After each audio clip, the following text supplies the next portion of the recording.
Well, good morning. Pleasure being with you here at Johnson County Community College. I have a long history with some of my children having attended here. My daughter finished her American Sign Language certificate and served as a sign interpreter for a number of years. And my son did his practical nursing program before he went on for a BSN eventually. And so I love Johnson County Community College, and of course appreciate the students that are here. I want to make this interactive today, so feel free to ask questions as we move along, and to feel free to say, hey, I can relate to that, and we'd be glad to have you be interactive today. So now, how many of you play either baseball, softball, fast pitch softball, slow pitch softball? How many players do we have here? Let's see your hands. Anybody? Okay, so the team didn't make it. I guess you have a great women's fast pitch softball team and your baseball team, but we're glad that you're here. So let's begin talking about the history of baseball and why we have Mexican-American teams that proliferated from the 1920s to even to this present day. Some of the teams, not to the extent that they did during their first initial immigration to the United States, but certainly today we see that there are many teams, and many Mexican-American teams flourished in Kansas City. Now, people often ask me, well, did you play ball? Is that how you got involved with this subject? And yeah, I played sandlot ball like a lot of kids do whenever we could get up a team together as a kid. But when I tried out for an amateur team, what I found out is that I had no depth perception in my eyes. So I thought the ball was right in my glove, and by that time it was hitting me in the chest. So I bowed out of playing amateur baseball at any semi-professional level. But I have always loved history, and for that purpose and reason I got involved with documenting particularly the history of the Mexican Americans who moved to this area, to the greater Kansas City area. Now, if you take a look in the back of this room, you'll see some panels that I developed for the Kansas City Museum that documents that history. So when you get a chance, at your leisure, take some time to look at those panels and read some of the content of the panels. But what I will do today is highlight those teams that proliferated around Kansas City. So today's presentation will explore the regional standout teams and players and their unique ways of confronting segregation, discrimination through the game of baseball and fast-pitch softball. And I'll talk about how that evolved. It tells how baseball helped them build social equality, ethnic solidarity, camaraderie by playing America's game in leagues of their own, and we'll learn more about that. Now, the origin of communal games. Whenever we go to a baseball stadium, a soccer stadium, or any kind of stadium to watch a game of two teams in the throes of and the heat of the game, both trying to win, both trying to score points, both trying to overcome the other team, what you see is people who take sides, and they're cheering on the Royals or they're cheering on the challenger, so that they are involved in the game in a very important way, in that they're interacting with every play that's taking place. Unless they're out getting a hot dog or a beer, they're interacting with that game. But when they get back with their hot dog or beer, they say, well, where are we? What happened? Yeah. Why is everybody cheering? And so everybody gets involved with the game, and that's the nature of sports in our country and in other countries worldwide. When you think about soccer as the most popular game in the world, people get so involved in this communal game that they actually stomp one another and fight with one another, and sometimes people are even injured or unfortunately killed in some of that back and forth as people take sides for their team. But way back in 3,000 years ago and later, among the indigenous people of the Americas, communal games were very important to them. And so they brought the community together to have them cheer. So if you travel in the various ruins of the Maya and other people of Mesoamerica, you're going to find these ball stadiums that they erected for these communal games. For over 1,000 years, or actually going on 3,000 years now, these early games took place in what is today called America. And the indigenous people further north had games like lacrosse and other kinds of games that they played. So communal games have been around for a long time. Now, the history of baseball in Mexico, soccer being the national sport of Mexico, gave way to the game of baseball, so that today there are 27 professional baseball teams in the country of Mexico. So Americans were trying to control Mexico in the war of 1846 to 1848. Anybody know what happened during that period when James Polk was president of the United States? Yes? Mexico-American War? Yes, the Mexican-American War, or what I call James Polk's War of Aggression against Mexico, because there were a lot of people, including Abraham Lincoln, who did not favor, and Abraham Lincoln was in the national legislature at that time when James Polk launched his war against Mexico, and Abraham Lincoln was dead set against it, but, as were many other people in the United States. But Polk knew that the United States was expanding. He had the philosophy of manifest destiny, and he felt like, hey, the United States needs to have a country from sea to shiny sea, and so we're going to press and obtain all of the land west of the Mississippi that we first purchased from the French in the Louisiana Purchase, which was at one time part of the Empire of Mexico, and first the Empire of Spain, until Spain gained its independence from Mexico. Mexico gained its independence from Spain in 1821. So in 1821, all of what used to be the southwestern part of the United States reverted to the national identity of Mexico. The Mexican border at that time, 1821, by the way, that's when Missouri became a state, 200 years ago last year, and Mexico gained its independence from Spain 200 years ago. That whole territory became part of Mexico all the way up to the Arkansas River or Arkansas River, depending on what part of the country you're from. So you wouldn't have to go very far to cross over into Mexico, because all you would have to go as far as Wichita, south on I-35, and you would be, once you cross the Arkansas River, you would be in Mexico.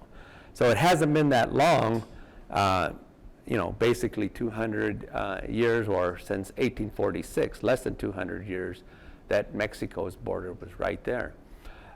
So when we think about that territory, it's natural that during the Mexican Revolution, 1910 to 1921, that a great influx of Mexican people migrated north. Over 1 million people left Mexico during that period of 1910.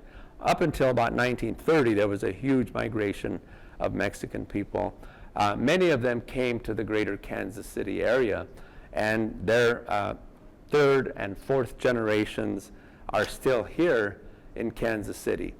But back in Mexico today, professional leagues started in 1925 when Alejandro Aguilar Reyes, a sports writer, and Ernesto Carmona founded the Mexican Professional Baseball Leagues, comparable to our MLB, the Major League Baseball of the United States, that has how many teams?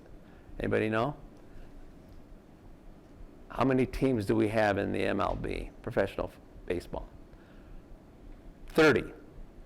Okay, so you can mark that down the next time you're quizzed on that. You say, oh yeah, we have 30 teams. Now, some people can name all of those teams. Like my wife, she's a great baseball fan, and she can name all the teams, their standing, and so forth.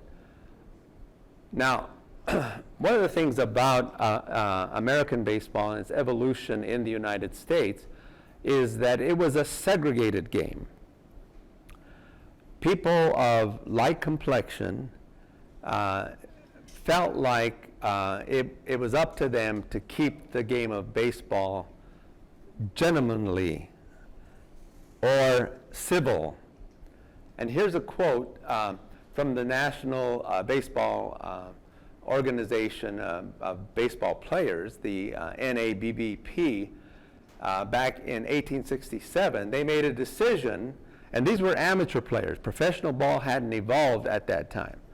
So as as amateur players, they had the association ruling that baseball maintained only that whites could uphold the gentlemanly character of amateur baseball, and that the NABBP argued that excluding blacks would prevent racial resentment and avoid a rupture on political grounds. So as an organization, they said, hey, we got to keep it white if we're going to have a gentlemanly game that the public accepts.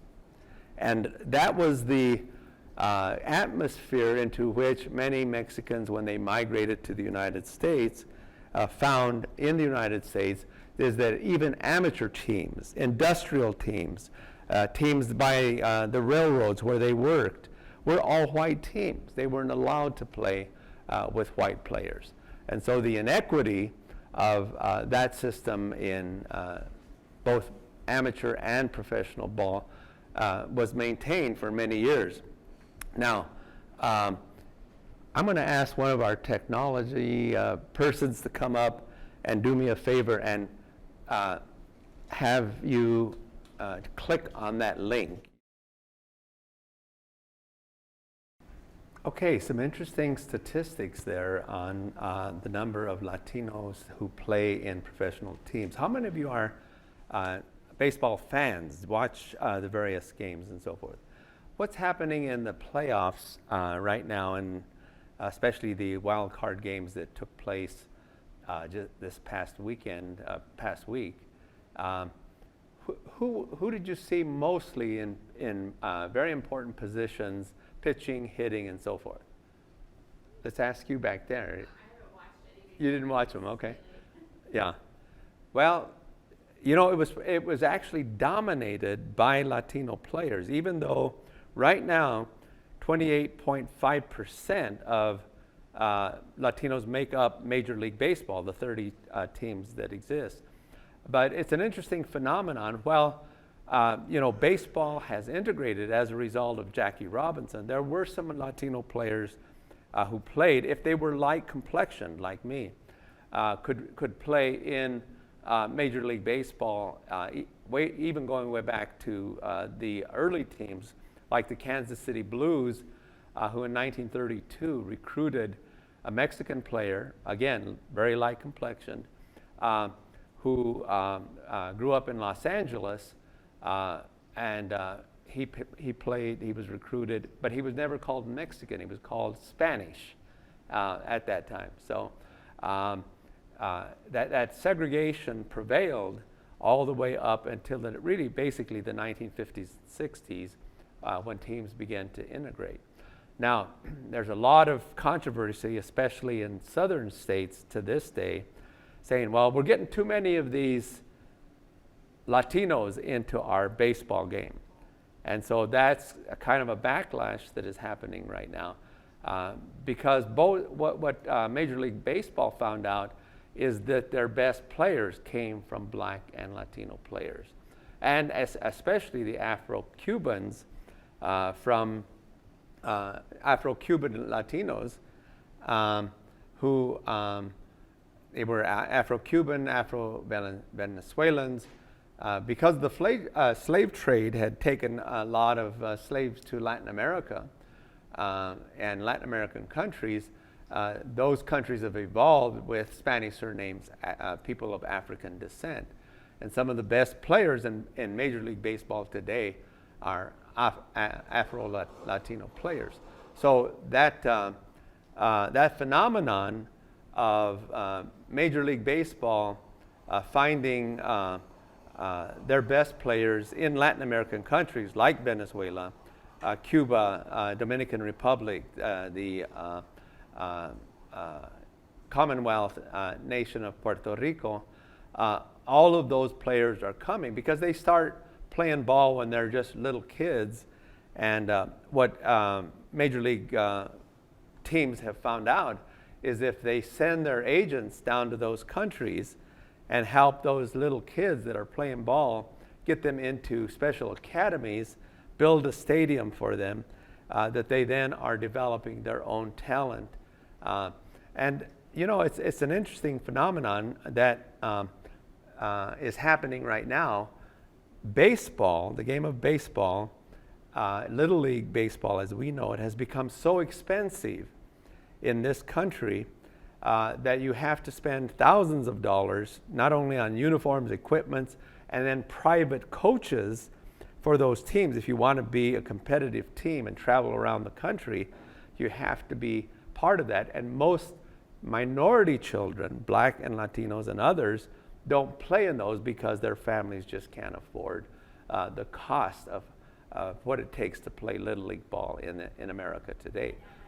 Someone without money, he's half Hispanic, he grew up with a poor family, they're struggling money, but they pretty well money. That was in the railroad, Argentine, innocent, and he's in the club, and my family are, they were the trees, but Yeah. and my grandma, she's Hispanic, and her parents, they're from Mexico. Right. Yeah, it's pretty nice, but yeah. Yeah. So the person you're talking about, and I don't know if you've heard, what is your name? Catherine? What Kathy was saying, but she was saying that her relative was playing, and it probably is with Mexican teams. I'm not sure. Where did they play? They actually didn't play. I'm just saying they grew up pretty poor too. But just like a lot of times, my grandma couldn't do much that she could do because they didn't have money. So I just remember my dad, for example, he couldn't do much because again they didn't have much money, so they'd really have to save. Yeah. Yeah, it's almost become, today, it's almost become like a country club.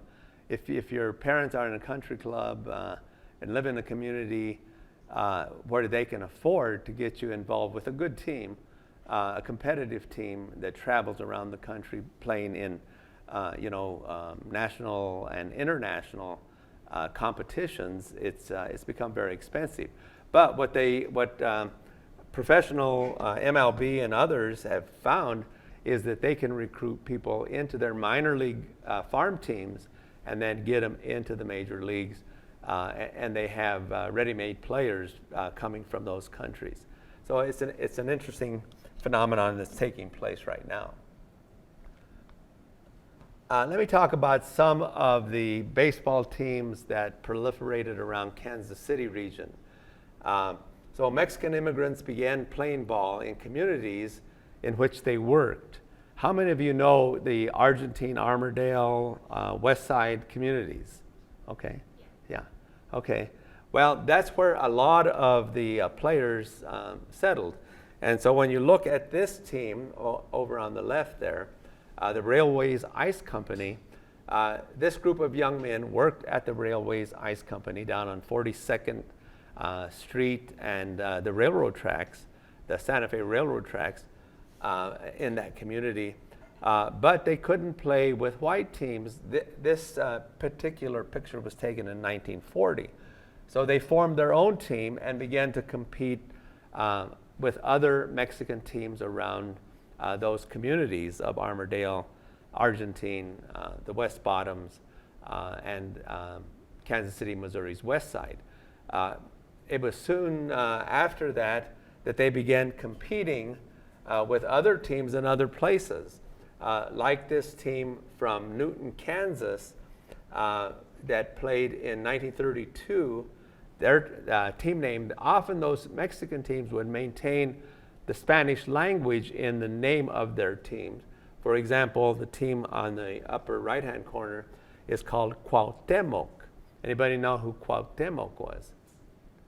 Cuauhtemoc was the son of Moctezuma that Cortez conquered in 1521, between the period of 1520 and 1521, but he was the son of Moctezuma. Yes? So, Newton interests me. So are these folks who are working on the Santa Fe Railroad? Yes. Often they worked for the Santa Fe Railroad. Other railroads then began to hire them as well. And the reason why there were a lot of Mexicans working on the railroad is because, with the railroad companies, is because the U.S. Congress had passed what was called the Asian Exclusionary Act, which said, hey, even though Asians helped us build the cross-continental railroad across the United States, we're getting too many Asians in our country, and so they outlawed companies from hiring Asians and excluded them from work opportunities with the railroads. So railroad companies that were expanding during the late 1800s and early 1900s needed workers desperately. And so what was happening in Mexico was the Mexican Revolution. You've heard of Pancho Villa, Emiliano Zapata, and all of those people of the Mexican Revolution.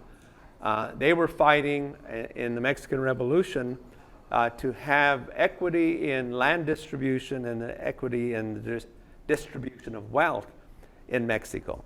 A lot of those people left because not only did they not have opportunities, but they were suffering from the scourge of war that was taking place in their country as a civil war. And so they came to the United States and found work. And in fact, railroad companies would go into Mexico and recruit whole groups of people, including their families, to bring to the United States to work in the railroad, the building of the railroads. And so since Kansas City is center to the United States, Kansas City became a very important railroad center. Now let me talk a little bit about the team from Newton, Kansas. They started playing with other people in their area, like Los Nacionales de Wichita. So they started playing with teams from Wichita that worked with the railroads. And so they had a whole network of opportunity to play with various other teams who played baseball during this period of time. And they later switched to fast-pitch softball because after World War II, a lot of the older guys from the armed services, began to play a little slower game, even though fast-pitch softball is a very competitive game. But these teams began to play with one another and travel across the region all the way up to Omaha or down to Newton or up to Des Moines, wherever they found railroad workers who had formed their own teams. Right here in Kansas City, one of the baseball teams that who were great players, and this picture was taken in 1942, was basically they were all semi-pro players. They were the best that these other teams had produced. And so the Kansas City Aztecas team proliferated, and they again worked and then competed in all of these towns I've been mentioning. In Newton, Kansas today, there is a tournament that continues, bringing all of the descendants of these teams, early teams, to Newton, Kansas. They're in their 78th year of tournaments among the Mexican players. And if you ever get a chance to go to Newton, Kansas, the 4th of July weekend, you'll see these teams, the descendants of these early teams playing. Another Kansas City Eagles was a team that played down in the railroad area, but they had to overcome the segregation that they experienced.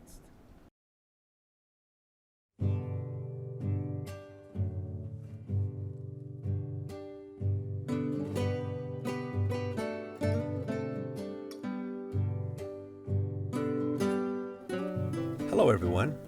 Let's take a few minutes to discuss discrimination and the community of Argentine, Kansas, and the game of baseball. Discrimination means that someone or a group of people are treated badly because they are different. There was a time in the United States that Black, Asian, Mexican immigrants and other immigrant children could not attend the same schools, swim in the same swimming pools, eat at the same restaurants, and they couldn't play in the same baseball teams as white children. This happened to a group of Mexican-American soldiers after they returned home from serving in the United States Armed Services during World War II. The former soldiers all came from immigrant families that had migrated from different parts of Mexico during the Mexican Revolution. These GIs loved playing baseball, and they wanted to play for the American Legion in their neighborhood. The American Legion is an organization that was formed for returned military veterans and their families. In 1947, they went to join American Legion post in Argentine, Kansas, and to play baseball for that post. However, the post commander told them that the veterans who were Mexicans were not welcome there. They left the meeting disappointed and sad that they were treated unfairly. They were stereotyped and discriminated against because they were Mexican Americans. Although discouraged, they were determined to do something about the unjust treatment that they had just experienced. With the help of another American Legion post, the veterans formed their own post that would be open to all. They were given an official charter in 1949 as the American Legion Post 213, which they called the Eagle's Nest. Their ball team, called the Argentine Eagles, finally had a home. The post that denied them membership is long gone. Post 213, however, is a very active post to this very day. They continue to sponsor youth baseball and adult fast-pitch softball programs. And in 2017, the baseball field was renovated through a community-wide effort led by Chris Gonzalez, who grew up playing on that ball field. Over the years, the Eagle's Nest has helped countless Mexican Americans and other families develop pride in their culture, build community solidarity, and create social networks.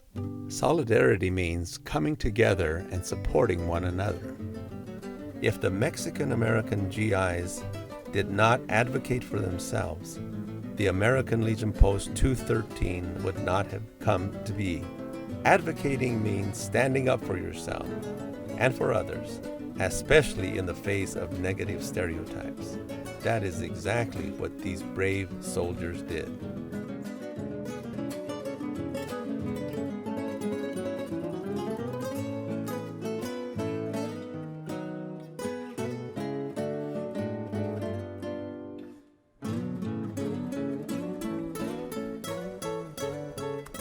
Thank you.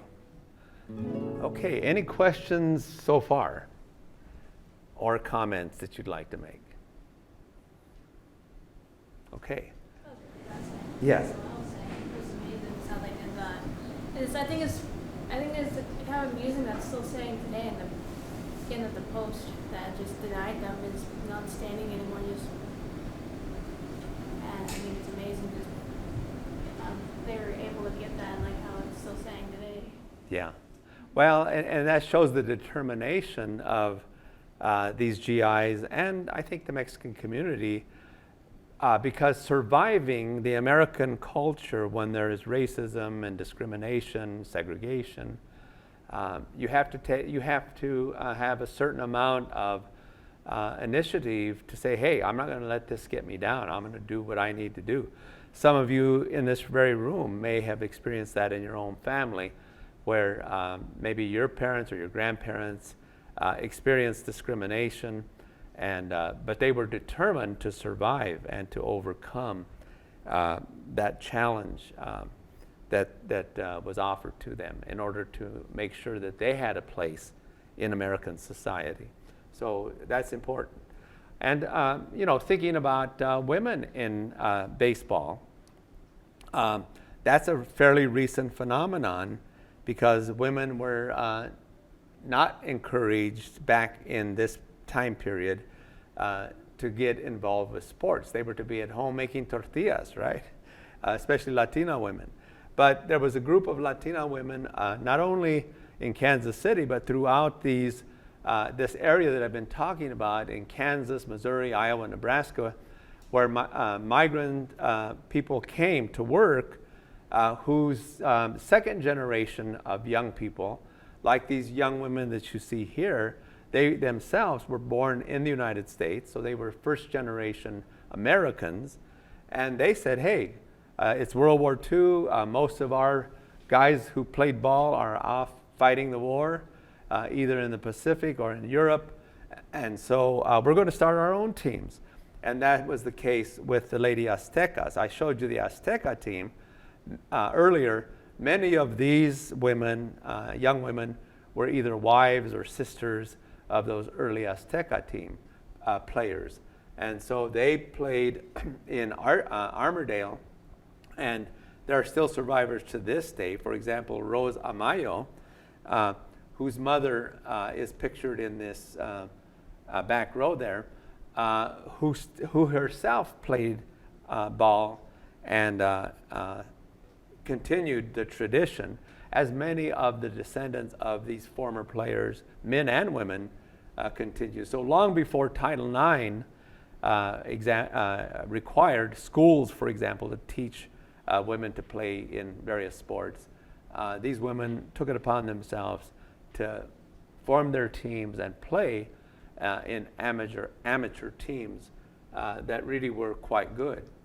So you see a picture of Rose, whose mother played for the Azteca team, and she herself, like I mentioned, continued to play and played often. The second generation often played in Catholic leagues, and those Catholic leagues, because they were attending Catholic schools, were integrated at that time.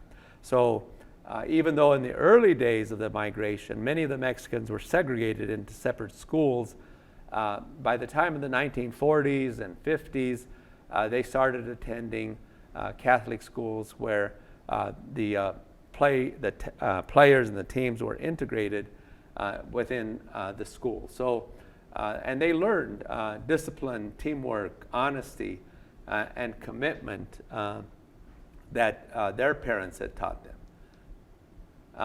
Another case in point is a young woman who's now who is elderly, and she's up in age, but Irene Gonzalez, who's featured at the National Museum of American History in Washington, D.C., in an exhibit that we helped put together. She played from the time that she was 6 years old and continued playing all the way through until 1975. And even during her pregnancies with her children, she continued playing ball. And here's one of her sons, Chris Gonzalez, that is also featured at the National Museum of American History. And he played throughout his lifetime because the inspiration came from his mother. And so that's an amazing story. If you get to Washington, D.C., go to the National Museum of American History and look for the play ball in the barrios and the big leagues exhibit. Another person that excelled, this is a third generation player, Chrissy Castro, and her mother, Patsy Hernandez Castro, was raised in a family that played ball. Their father played ball, all of their uncles played ball, and so it was natural for Chrissy and her parents to coach her to playing fast-pitch softball. And she went on to Central Missouri State, and to this day is in the Central Missouri State Hall of Fame. It shows you how far young people can go. There are still teams being sponsored, young people coming into the game where it's affordable. It doesn't cost a lot. These are not necessarily traveling teams, even though they might travel within the region. They're not competing for national or international honors, but they're still enjoying the game of baseball. I think of one immigrant that most of you probably have heard of. His name is Joe DiMaggio. His family came from Italy way back in the early 1900s. And like the Mexican community, Italians, Irish, Catholics especially, were discriminated against in the game of baseball. But Joe DiMaggio, as you know, became a great baseball player. And I love this quote from him. He said, "They call a man graceful because he hits a little ball with a certain swing," because they call Joe DiMaggio, a graceful player. My father hammered piles on a railroad out in Martinez, California for 10 cents an hour to support his family. Now that was grace. And so Joe DiMaggio recognized his family roots and that immigrant roots that helped not only build the country, but also build the sports programs of this country. Another very important player that always denied his Mexican roots because of the segregation and discrimination was Ted Williams. How many of you have heard of Ted Williams? Okay, you might need to do a little research. So Ted Williams was one of the greatest players that ever played. His mother was from Mexico. His dad was probably of English or European, Northern European origin.